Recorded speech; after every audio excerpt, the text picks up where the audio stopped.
আমি মোহাম্মদ হুমায়ুন কবির একটা বিষয় নিয়ে আজকে আলোচনা করব। সেটা হলো 5 ধরনের ছেলের সাথে মেয়ে বিয়ে দিলে ডিভোর্স হওয়ার সম্ভাবনা বেশি থাকে। যেমন 1 নম্বর, নেশা করে এবং মা বাবার অবাধ্য ছেলের সাথে মেয়ে বিয়ে দিলে সেই বিয়ে ডিভোর্স হওয়ার সম্ভাবনা বেশি থাকে।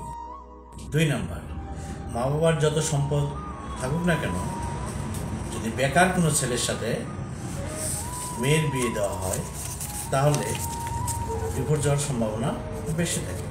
3 নম্বর, যে পরিবার যৌতুক লোভী এবং দরজাল শাশুড়ি থাকে সেই সংসারের ছেলের সঙ্গে মেয়ে বিয়ে দিলে ডিভোর্স হওয়ার সম্ভাবনা বেশি থাকে। একাধিক বিয়ে করার অভ্যাস আছে এমন ছেলের সাথে মেয়ে বিয়ে দিলে ডিভোর্স হওয়ার সম্ভাবনা বেশি থাকে।